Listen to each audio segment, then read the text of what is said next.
Week 2 is here, JT. I know a lot of people had week 2 circled when the schedule came out for the Super Bowl preview, but we've got a huge game coming up because Allegiant Stadium, this is going to be an epic game for Monday Night Football. We will get to the Chargers and the Raiders. We will get to the Super Bowl preview. We'll sprinkle a little bit on Thursday Night Football. And of course, we will have JT's tip of the trade. But we start with what we have to. I mean, this date forever etched in history for a very, very heavy and solemn reason, of course.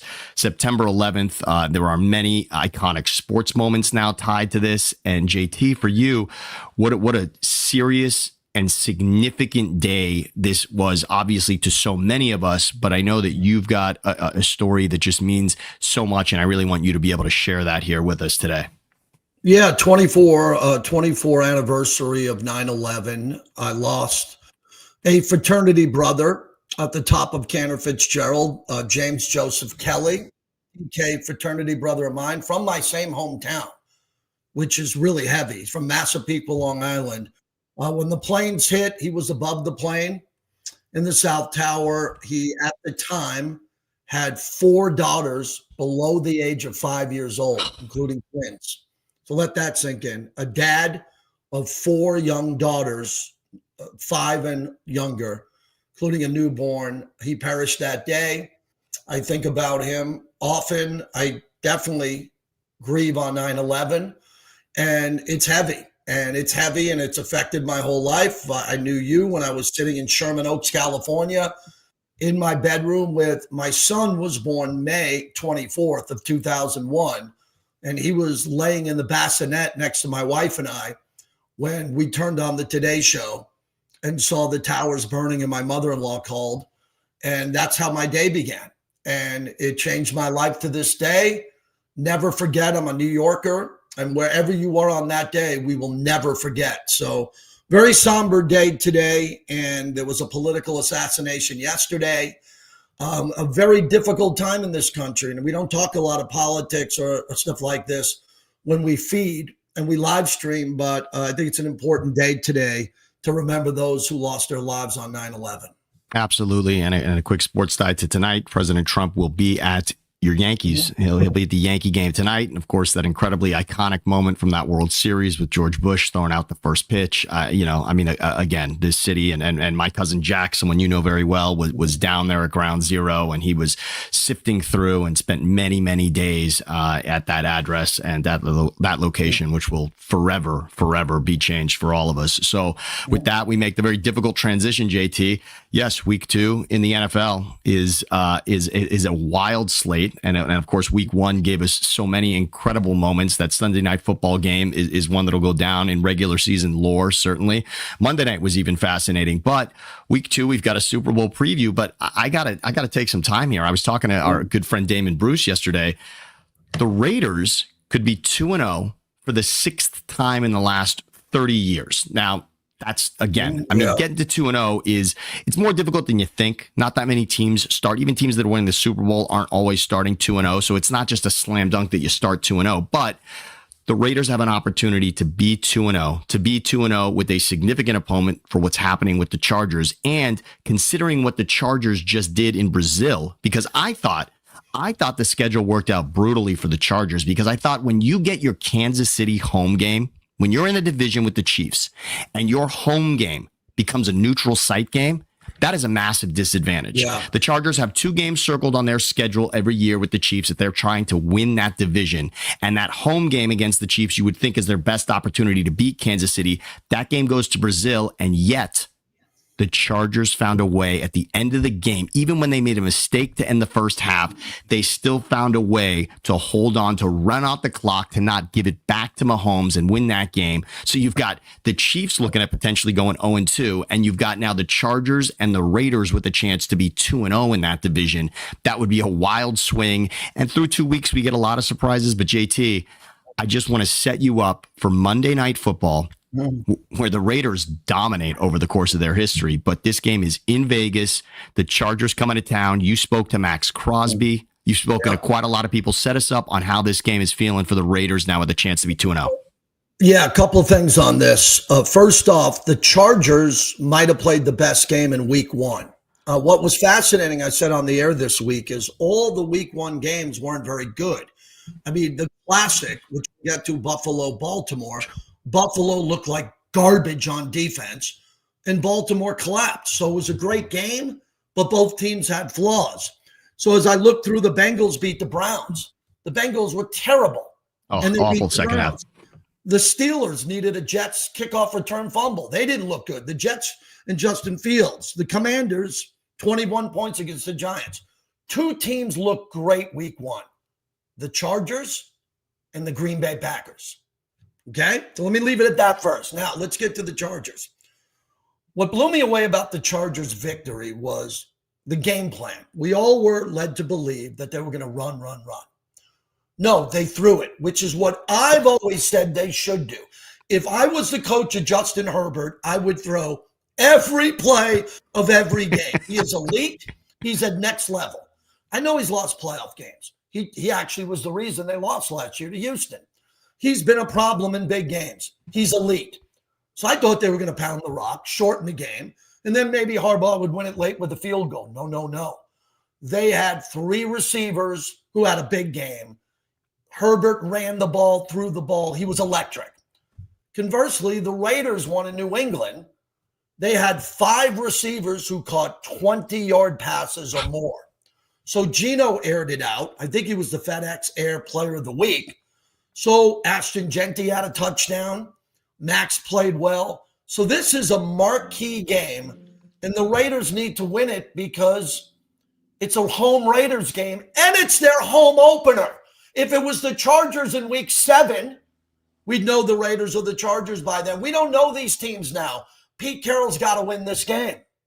It's interesting divisional play early in the season. A lot of coaches claim they don't like the divisional games early because they tend to think their team is better later in the season. They'd rather have that marquee matchup later. But look at what happened this season. You had the Eagles with the Cowboys. That's a marquee matchup in the NFC East. It's a week 1 game.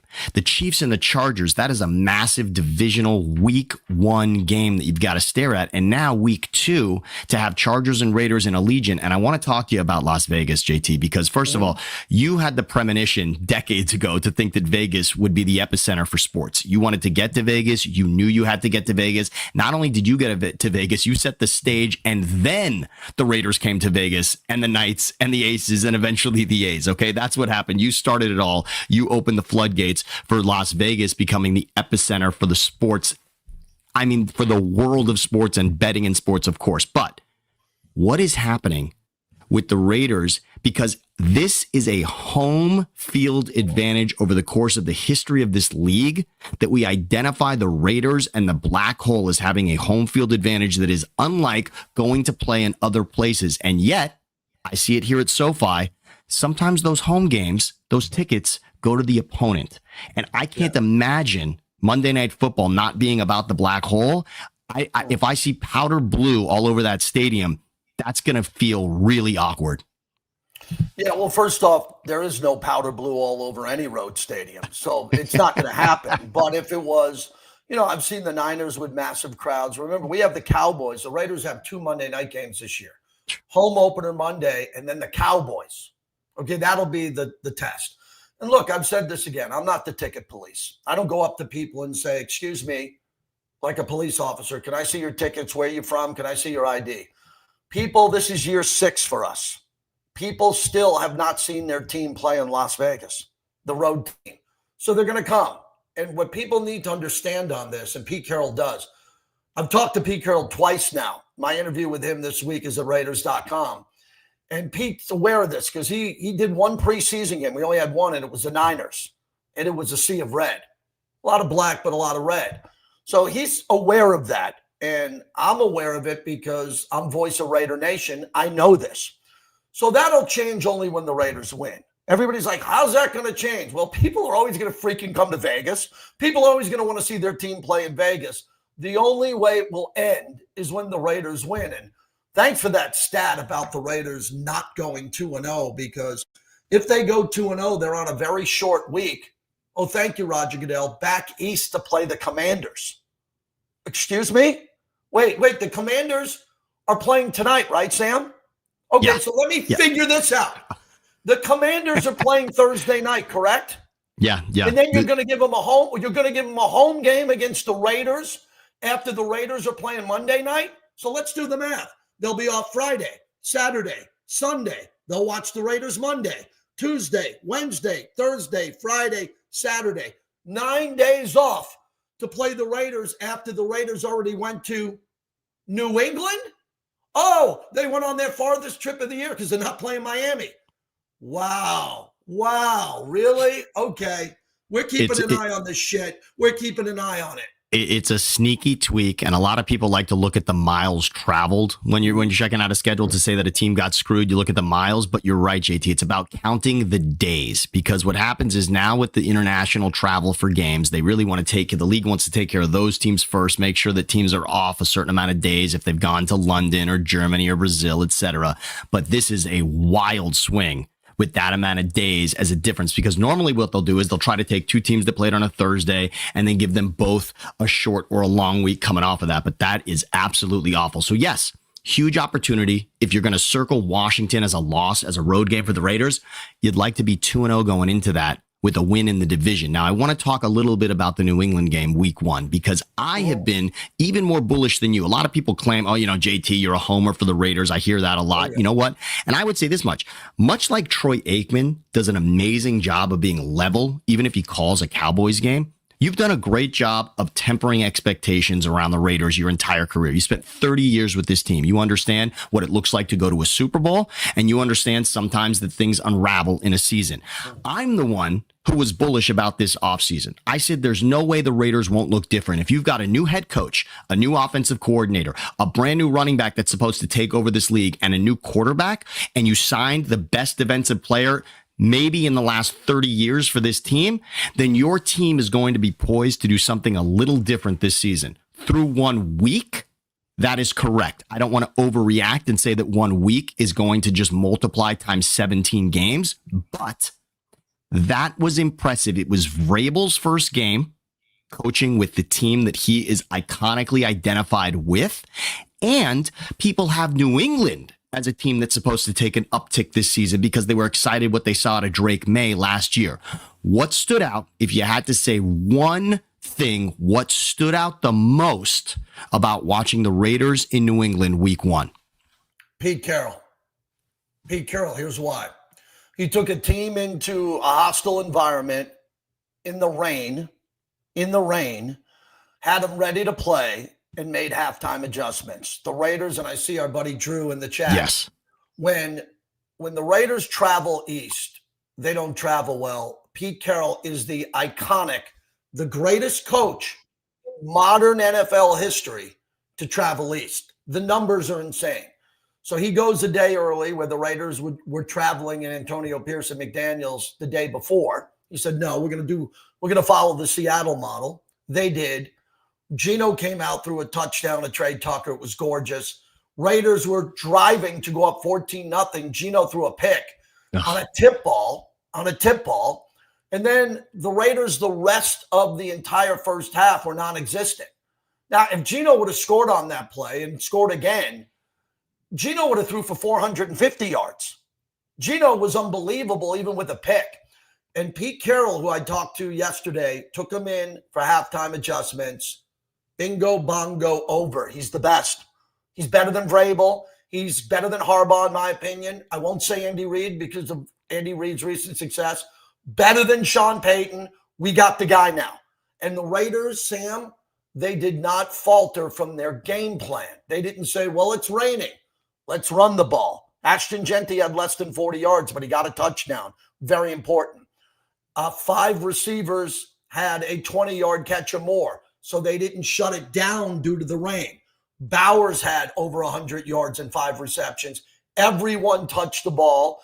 And then when the Raiders played with the lead, when they went up 20-10, what I thought was great, all of a sudden there's Pete looking at the clock, and you notice Geno's taking the play clock down to 1 second, something that hasn't happened around here since Vegas started.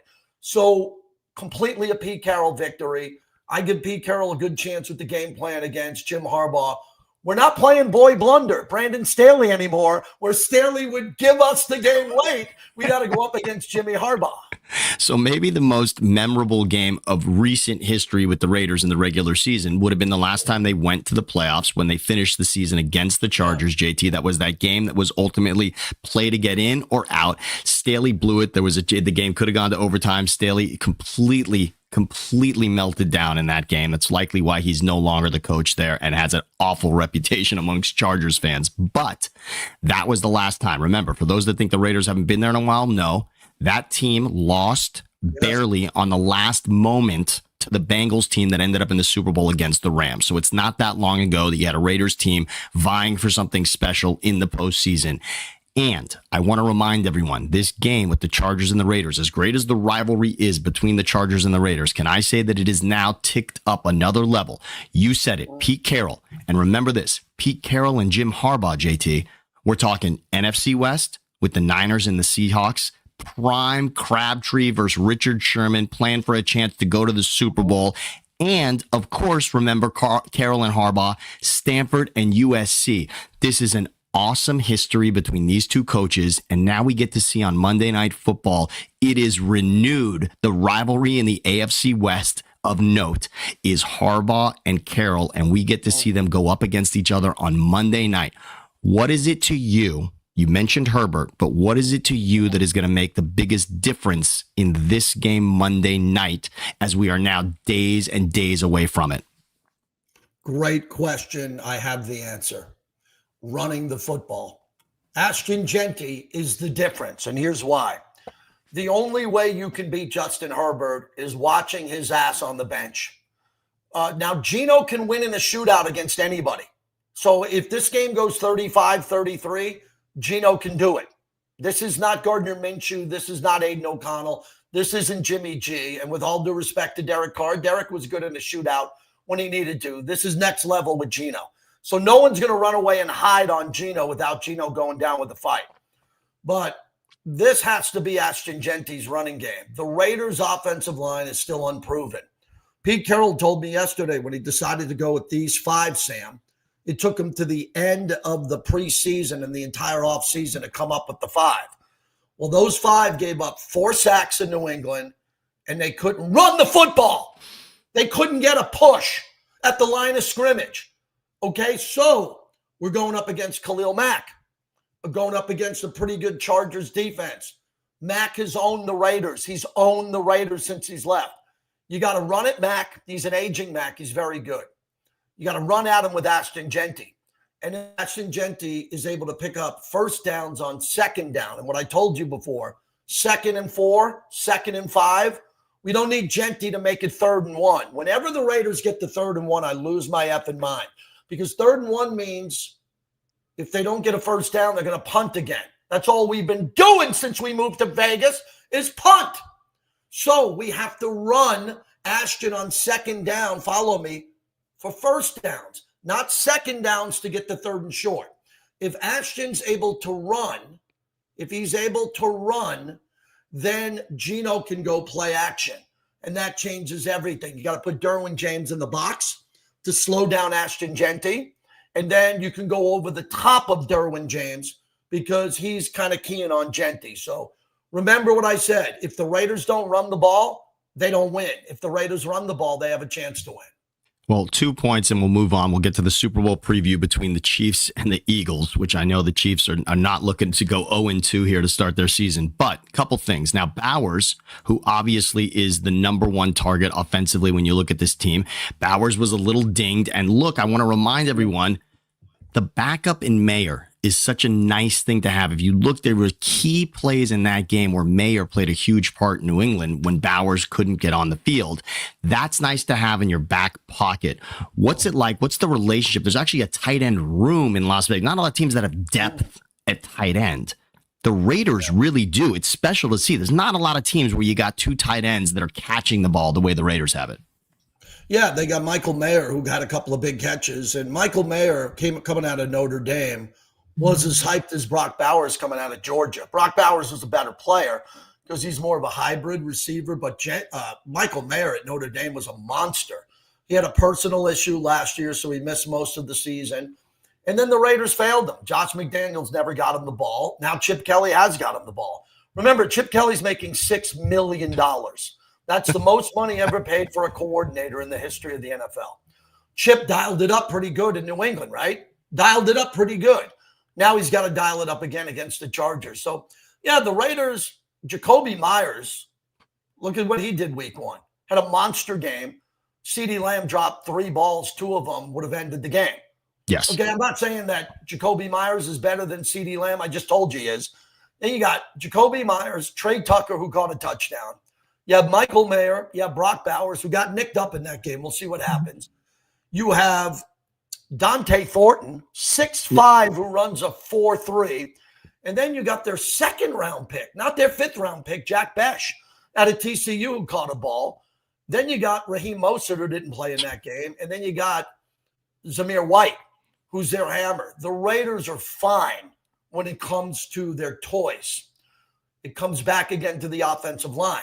If you can't block Mac and you can't run the football, then we have a problem. And I think Max will have a big game. Malcolm Kuntz got a sack on Drake May. Tyree Wilson got a sack in week 1, which is big. We took him 7th overall in the first round a couple of years ago. And then the Raiders decided, this is a really fun story. I think our audience will like this. My son played at Bishop Gorman High School in Vegas. They are the perennial best team in America other than modern day in your backyard, okay? My son was a backup offensive lineman. He won a state championship at Bishop Gorman, which was kind of a failure because they played for the national championship. So they won the state, and one of his teammates who's been at my house is Caillou Kelly, who went to Stanford. Yeah. I didn't think Kai would make it in the NFL. I didn't think so. He was a practice squad guy in the league. Pete Carroll brought him over to Vegas. He's starting. He's Amazing. Starting and had a really good game. So Pete's telling me, and he told me yesterday, I'm going to play my young players. I'm going to play my rookies. I'm going to play my undrafted guys. I'm going to play them. And that's the new era of Pete Carroll. I love it. Well, the last, I'll put a button on this game. I will say also in regards to the Raiders not being able to run the ball, I would say run defense was actually a huge positive in the game against New England also, because New England's very excited about TreVeyon Henderson. And that, as much as Genty didn't get to that 40 mark, neither did TreVeyon Henderson. And now we get to see Omarion Hampton against Genty, which a lot of people had in the draft as the first 2 guys. You mentioned, in fact, if Genty had somehow gone ahead of pick 6, that's what the Raiders were circling, was Hampton. So it'll be nice to see the 2 of them on the field Monday Night Football. Now we're going to transition, JT. Okay, if you want 1 point on that, yeah. If you can get 1 more point on that, yeah, in regards to Hampton, yeah. If you want to give me 1 more on Hampton as well, that'll be a great one also. Yeah, 1 more on Hampton, 1 more. I will pick Hampton up at the airport and have him run the ball all game. And if Herbert doesn't throw it, let me make that point clear. If you want to do what every team in the league does and make a mistake and run it into a pile of men who are 350 pounds and run it into that pile, I will send him a gift basket to do that. I can't cover Justin Herbert. He's unguardable to me. He's a beast. Every time he fades back, my skin shudders. So if you want to hand the ball off, LA, into the pile, please do.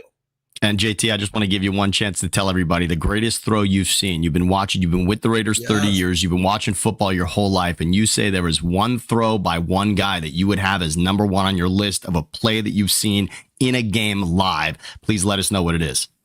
Real quick, this is something good to clip. The COVID year when no one was allowed in the stadium but me. So there was no one there. You could hear Tom Brady making the calls. I saw Brady, Josh Allen, Russell Wilson, everybody, the greatest quarterbacks ever assembled. Drew Brees played that year in Vegas. The next year, Herbert played, and he threw the greatest pass I've ever seen in my life. And I saw Elway live, Marino live. I've seen Montana live. My seats are on the 29-yard line. The ball's on the 27 right in front of me. Herbert fades back. He fades back to the 30. He's looking. He throws the ball from the 30 into the Raider end zone. There are 2 Raiders a foot apart from each other, couldn't get their hands up like this. Watch, if you're watching. They couldn't do this. And the ball went between them both, caught for a touchdown. I said, I've never seen a pass. And I saw Elway play. I've never seen a pass that perfect, fast, on the button. So Herbert blew me away that day. I've respected the shit out of him ever since. The good news is Herbert will give you a game with an interception. He will get sacked and the ball will come out. And I'm hoping Mad Max gets to him in this one. I love it, and I'm glad you had a chance. For those that missed it, the Max Crosby interview with JT, you can get on the channel at JT the Brick as well, and of course at Raiders.com and on the Raiders YouTube channel. That's a great conversation, and you and Max clearly have a very real relationship over the years, JT. I love that. We're going to get to your tips of the trade in regards to relationships in this business, but I want to transition quickly. We'll spend a few minutes on this idea that the Chiefs and the Eagles are playing a Super Bowl rematch. Some people don't like to use that term because it's obviously a Week 2 game. It's not finishing the season. It's not the epic, ridiculous standalone Super Bowl, but it is the prime game on Fox for the afternoon on Sunday coming up in Week 2. The Chiefs lost their first game. The Eagles lost their best defensive player for spitting on Dak Prescott and found a way to beat their biggest rival in division in the Cowboys. But now the Chiefs have been thinking about this for 5 months. Now you could argue the Chiefs were thinking about it for 5 months and then lost to the Chargers, but this Eagles game, I'd have to think it means something. I don't know that that matters in the league anymore. Does it mean something? Of course, there's a few players that aren't there, but the people that are there are Andy Reid, Patrick Mahomes, Travis Kelce, Chris Jones, the people that know what didn't happen that day for them in that Super Bowl going for 3 in a row. And of course, for the Eagles, A.J. Brown, Devontae Smith, Jalen Hurts. There are significant pieces of that Eagles team that, of course, are still there ready. Cooper DeJean, Zach Bond, guys that played huge roles in that Super Bowl. I'll ask you, and then I'll have a quick opinion on it. But what do you see out of this game, especially because you are so acutely aware of what the Chiefs do, what they do at home versus on the road? What do you see out of this game with an Eagles team that didn't look their best Week 1 and the Chiefs coming off a loss? Well, there's a lot there. Let me tell you first off, if you like a good sports conspiracy theory, I have one for you. How in God's name is Jalen Carter playing in this game? Okay. Hold on. He was ejected from a game where he started. He was in the game. 6 seconds ran off. The league comes back and says because he played in the game, that counts as a suspension. No, it doesn't. The suspension starts the next game. If he didn't play in that game and he was on the sidelines and spit on someone in street clothes, whatever you want to do, he should not be playing in this game. If he was playing against the Carolina Panthers or the New York Giants or Jacksonville, I promise you he would have been suspended. The NFL is a TV show. This is a rematch of the biggest television show of last year, the Super Bowl. They wanted him on the field. What BS is the fact that there's no accountability and basically this guy's allowed to play? He should have been suspended a game, which would have been this game. That being said, he'll play. Kansas City, Rashee Rice is out still for a while. Xavier Worthy went out earlier in the game with the shoulder. He might be able to play. We'll see. And Philly's at full strength getting Carter back. So normally I'd like the Chiefs in this spot. I don't think they're ready yet to go on their Chiefs run, which they will. I like Philadelphia in this game because I think Sirianni's going to wake them up. I think Carter's going to come back and say, I let you down. It's on me. I'm going to take this game over. I love that you said that. I quickly want to get to your point about Jalen Carter and missing another game and further punishment for what happened in that Week 1 spitting incident. And I want to call it a spitting incident because there are two pieces to it. Yes, Jalen Carter spit at and on Dak Prescott. Ejected makes perfect sense. When you watch a replay of your team getting penalized, what's the first thing you want to say when you see the replay? Oh, how could they do that? The minute I was about to tell a room full of people, how could they do that? I saw what Jalen Carter did and I said, oh, okay, he shouldn't play. That's it. But later, after the lightning delay, NBC did a nice job. They showed that Dak Prescott spit in the direction of the Eagles as well. Now, JT, I can't take away what Jalen Carter did. However, if all that happened that day was Dak Prescott spitting, and that was the first thing that happened, if he had spit in the direction of the Eagles, and that was something that was found, that tape the league then got, would there be punishment for Dak Prescott in a league that can't stand taunting? Would there have been any discipline for Dak Prescott for spitting in the direction at and near Jalen Carter in that situation during a dead ball? No, because you could claim that he was in a dead ball and he was spitting down, not at him, and he was in the huddle with his team, and a lot of guys spit golfing on the green. As they're lining up their putt, they'll spit. No, what Jalen Carter did was wrong, and the league did not send a message for that. The league did not send a message. And that's all I'm saying is that, look, I'll give you one more further. Lamar Jackson pushed the fan and threw him back. Yeah. When the F is that allowed? So the fan clapped one guy on the head, and then the fan clapped Lamar on the head. Yeah, they got D-Hop, and then Lamar. Yeah. Right. Okay, so Lamar is allowed to – I'll throw this at you.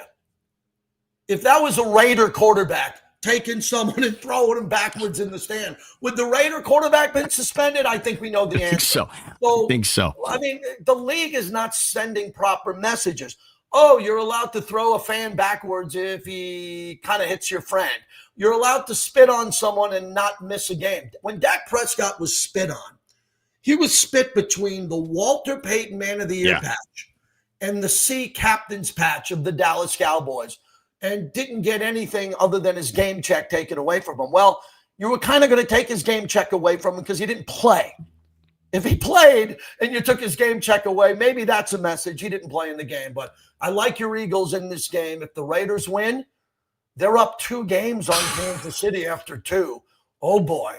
Oh, boy, look, that would be fun. Well, when you're the Chiefs, you got no favors on the schedule because you're playing a first-place schedule. So it makes sense that the Chiefs and the Eagles are going to match up this season. And I see this as an opportunity for the Chiefs to get right. But you know what? Andy Reid has been 0-2 in a season where he's ended up in a championship game, and he could do that again. He did it with the Eagles a year when they fell behind 0-2. He could do it with these Chiefs, and the panic will be everywhere. And I would say if the Chiefs are 0-2, buy yourself a ticket at that point for Chiefs representing the AFC in the Super Bowl, if you can get that, because the panic will be everywhere and you'll never get a better price on the Chiefs to land in the Super Bowl, and you'll love that you got it at the best possible price. For this particular game, and I'll say this about Dak. Dak, if he was going to be suspended, it should be against the Eagles in their second game. And to your point about Jalen Carter, if there was going to be further punishment, it should be against the Cowboys in that second matchup. Don't make it about the Chiefs game. Hey, Sam, normally I don't pay attention, but I'm a guest on your show. Yes, let's go. Right, I'm a guest on show. Can you get rid of this prick ASAP Hood Goat? Oh, let's go. Taking personal shots at me and wouldn't have the balls to come up to me. Wouldn't have the balls to come up to me live or on my YouTube feed. So why don't we just get rid of him and put him in the penalty box? Thank you very much. The guy's in the penalty box. See you later. By the way, look what we're doing here. We're talking football on a very special day in this country. Let's have some respect for everything that we're doing here. All right, everybody. Most of the comments. Isn't it great how you can make trolls disappear? Because that's amazing. This is really important. And I've been known to slide into DMs and do this. I want to make something clear. Okay, I want to make something clear to everyone. The trolls, and Sam doesn't have many, I have more. The trolls who are cowards, who never, ever, ever do anything to someone's face, we will find you and we will expose you.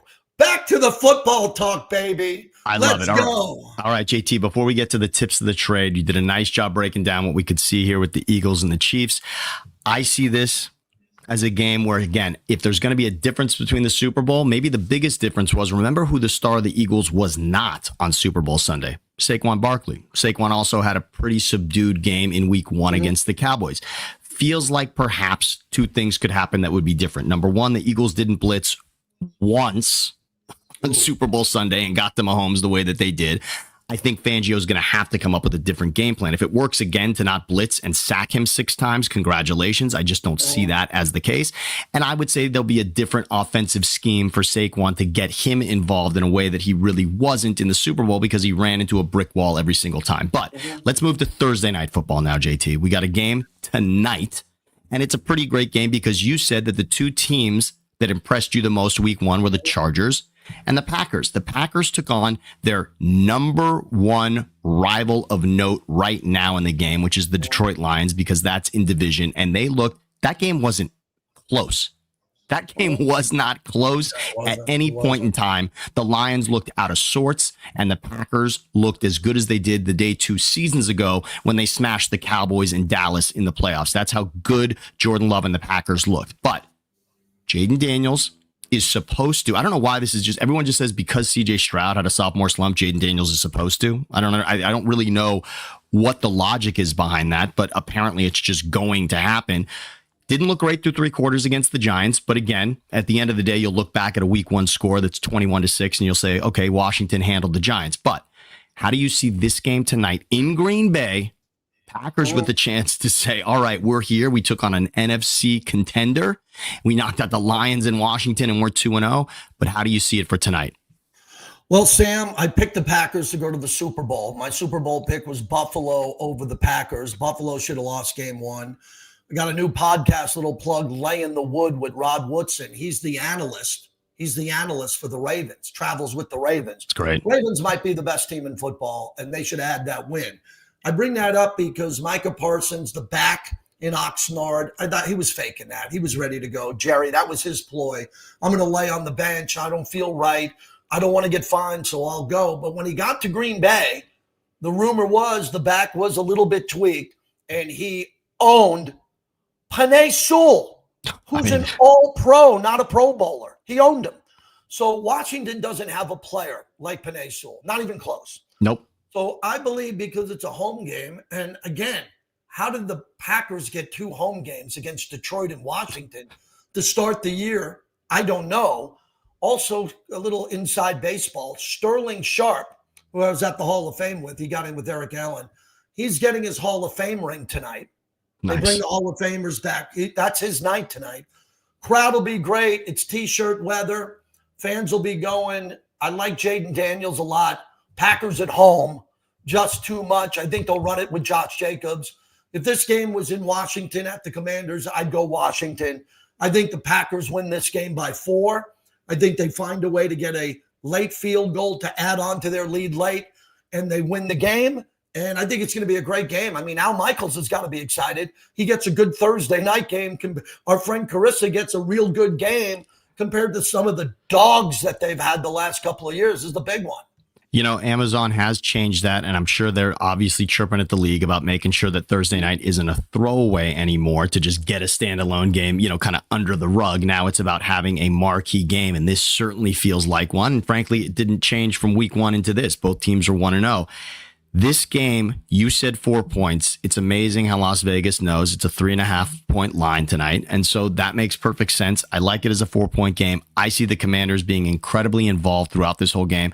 I like UC at the end, Green Bay establishing who they are and being the difference here. Although Washington is going to be here all season. I don't see this idea that Washington is going to fall off just because they were in a championship game last year and then year 2 they're not supposed to be as good. I don't see it like that.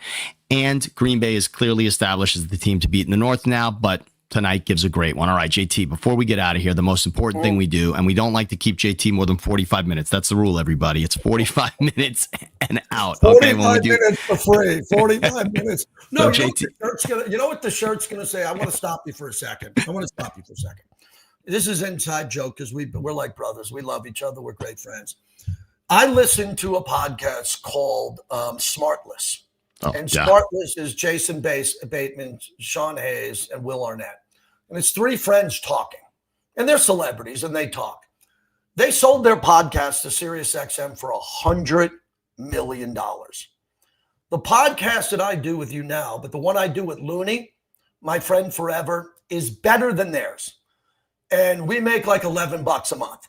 And I'm sitting there going, I do all this stuff with you because I get to see you. And this is a tip of the trade for down the road. Really important. The reason why I do these podcasts in the beginning and streams and they're building and they don't make a lot of money is because it's going to be my legacy. 20 years from now, when I'm not doing radio and I'm living my dream life, not working, I'm going to have a library of content that's going to stretch over 25 years. And then all that content's going to trigger financially, and I'm going to pass that money down to my kids and grandkids, and they're going to be wealthy. So that's it. Tip of the trade. What are we doing this time? All right. So here we go, JT. That's a great tip. First of all, it's just about having great friends and supporting them throughout the years. And that kind of ties into what we're saying today with tips of the trade. Now, JT, we've said it many times. You got 30 years we're celebrating with the Raiders here. Pretty special. And by the way, think about that. When you think about you being with the team for 30 years, let's understand 28 years, 30 years on radio, 28 with the Raiders. I like rounding up, but you're right. 28 years. But think about this. Think about this, JT.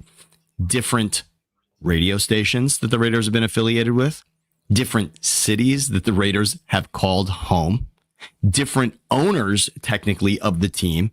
Forget about head coaches, regimes, quarterbacks, offenses ranked, playoff teams, Super Bowl appearances. To be with a team for that long is incredibly special, and that is why you are silver and black through and through. But I want to talk about this tip of the trade. Each week over these 28 years, you've understood that, yes, you get an inside look at the Raiders, and that helps prepare you each week to talk about the Raiders. But just as important at the Raiders each week is their opponent. The fans come to you because they want to understand, all right, the Raiders, is there an advantage this week? Are we going to be up against it? What does the other team have? There's certain things I know on paper, but what can you tell me that I don't already know? And you've understood over the years that the key to this is to find people in those cities. Now, sometimes they're people like you that are associated with the teams. Other times, they're just people that have been doing radio for decades in those cities and really understand not only the team, but the fan base, the heartbeat of the city. They might be able to say something about a coaching staff that a guy that maybe worked for the team couldn't say.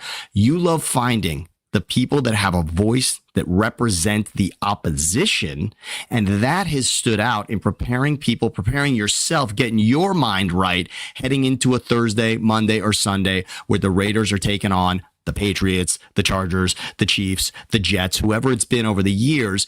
I want you to set up a little bit of how you prepared for week one, and then set us up for a little what happens when you're taking on the Chargers with all your friends over the years. Forget about LA, the years in San Diego, and the friends that you have and the relationships over the years with the opponents of the Raiders.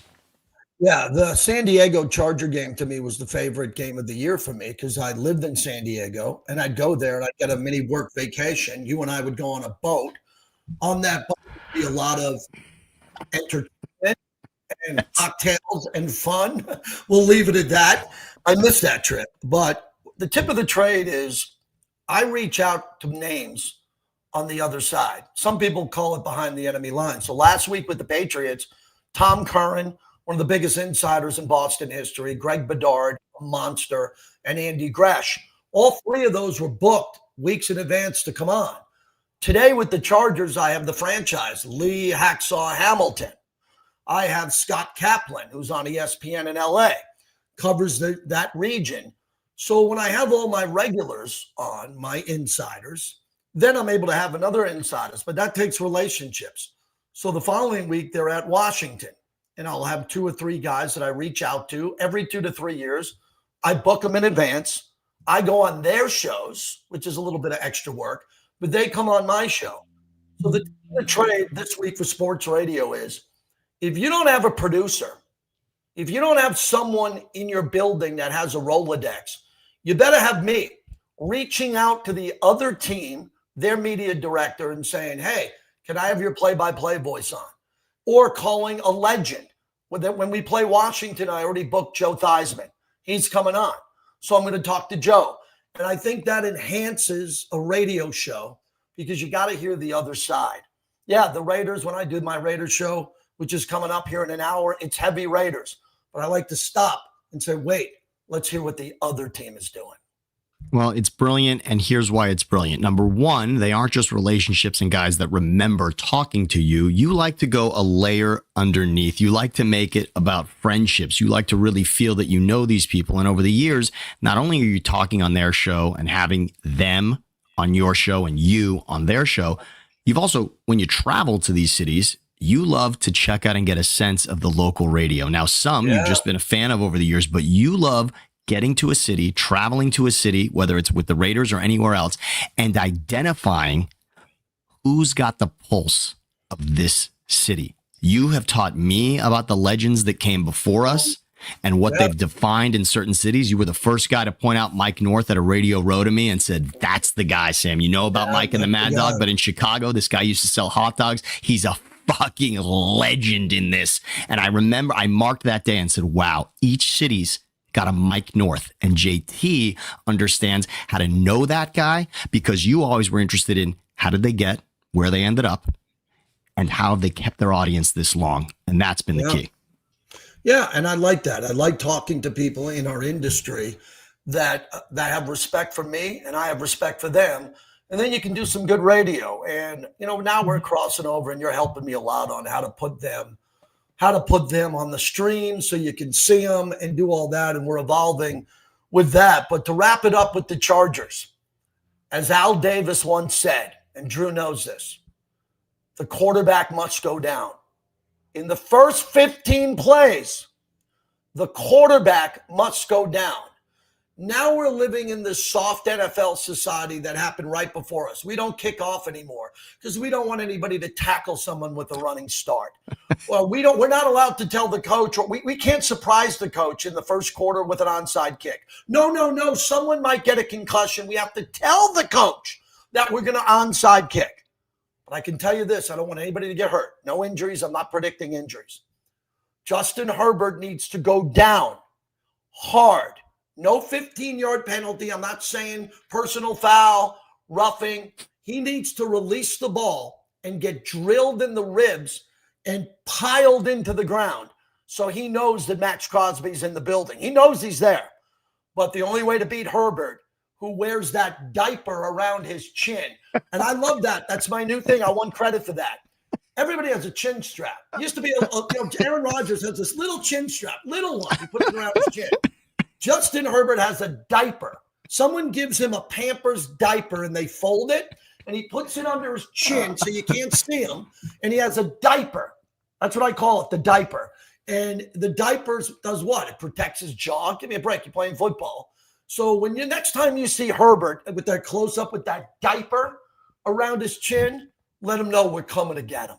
I love that. We will forever remember the diaper. And I hope Scott Kaplan is seeing this as well. So Scott Kaplan is a dear friend of ours. Not only does he still goes back and forth from San Diego to LA. So he understands the Chargers, both the San Diego piece and the LA piece. He knows it true and true. And there is always a friendly little wager, just a friendly one between you and Scott Kaplan when it's Raiders and Chargers week. Yeah. And we got a big one on Monday Night Football. JT, thank you so much for being here. Thank all of you for being at JT the Brick on YouTube. Thanks for being here at Thinking Out Loud, Siciliano and Sam on YouTube as well. Thanks for being live on Instagram with us at Sam Betesh. Please like and subscribe at both of these channels. Please give us the love so that we can keep giving you great content like this. And one day we will turn $11, JT, into a $100 million contract. All right. We're not that far off. We're not that far behind. You and Looney keep cranking it and we will get there. I don't need the money now. I'm doing very well. I want the free bonus, big Powerball ticket podcast money down the road. Love you, Sammy. I'll be on Raider Nation Radio at noon Pacific. JT the Brick, YT. I don't know why it's YT, but YT stands for YouTube. I guess some scoundrel stole JT the Brick. I'm JT the Brick. Rhymes with Knicks. Jim Rome named me that. Come join me at noon Pacific on YouTube. I love it, JT. We will see you later, and we can't wait for Monday Night Football in Vegas.